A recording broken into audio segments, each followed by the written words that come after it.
Alors en vrai, il n'est pas en direct, hein, mais en direct de la capitale, Monsieur Nicolas Metzdorf.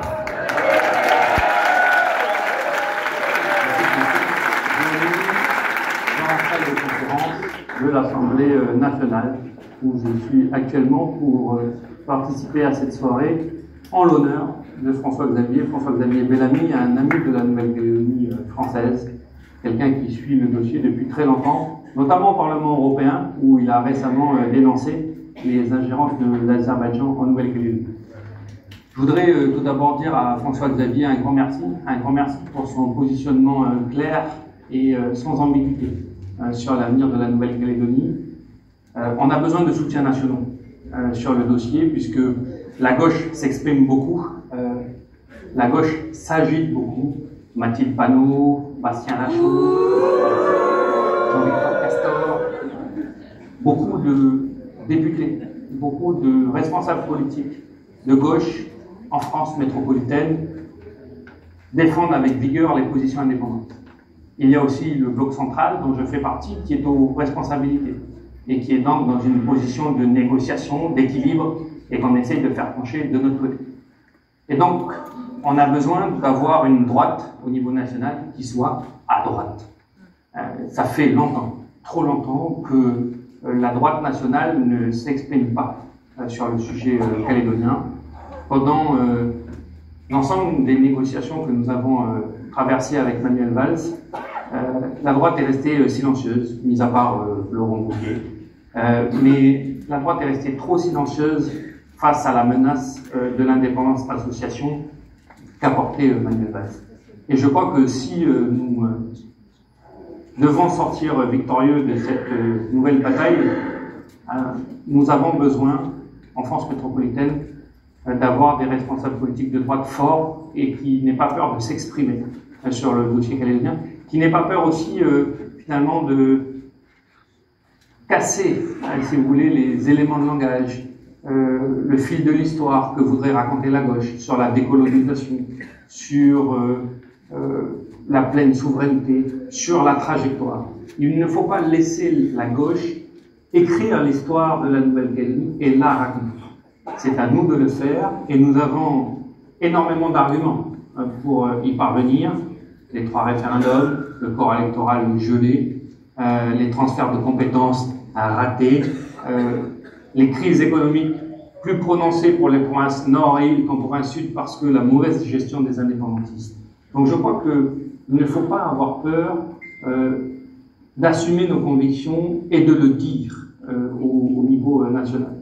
Et je sais pouvoir compter sur François-Xavier pour être encore une fois notre porte-parole maintenant qu'il est aussi quelque part vice-président des Républicains et de la droite républicaine.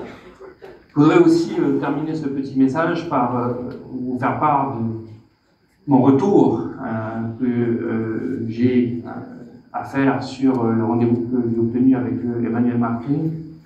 Je suis resté à peu près une demi-heure avec lui dans son bureau et je lui ai dit aujourd'hui la grande crainte des Calédoniens sur à la fois l'avenir institutionnel, compte tenu de la proposition de Manuel Valls, et à la fois sur la crise économique et sociale que nous traversons, les nombreux chefs d'entreprise, les nombreux salariés qui se retrouvent en difficulté devant le manque de revenus criant.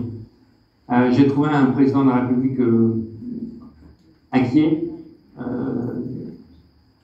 assez surpris aussi des propositions du ministre Valls. Je crois que je peux dire ce soir que la proposition de statut qu'a fait Manuel Valls était une proposition de Manuel Valls. Ce n'était pas une proposition de l'État ni de l'Élysée. Et donc, j'ai demandé à Emmanuel Macron qu'il puisse se saisir du dossier. Puisqu'aujourd'hui, comme on touchait à la souveraineté de la France, ça relevait de sa priorité. Il m'a dit qu'il était prêt à prendre ses responsabilités, à voir maintenant quelle forme cela va prendre dans les prochains jours, dans les prochaines semaines. Ici à Paris, les choses sont très fragiles parce que vous savez qu'il n'y a pas de majorité à l'Assemblée nationale, qu'il y a un gouvernement quelque part de coalition, des gens de gauche, des gens de droite et des gens du centre. Tout le monde sait aussi que le président de la République ne peut pas se représenter en 2027, ce qui permet à des ministres d'être très en autonomie par rapport à ce que dit ou veut faire le président de la République. Et donc, il faut être présent ici pour essayer de faire pencher les choses de notre côté. En tout cas, je voudrais terminer par vous remercier de votre mobilisation, vous remercier de vos messages de soutien, de votre soutien.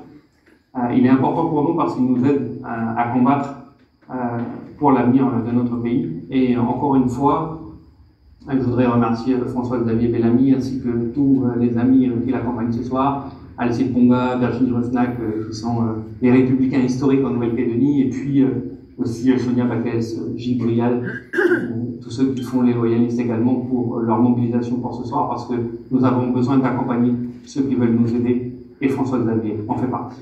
Je vous remercie, vive la Nouvelle-Calédonie.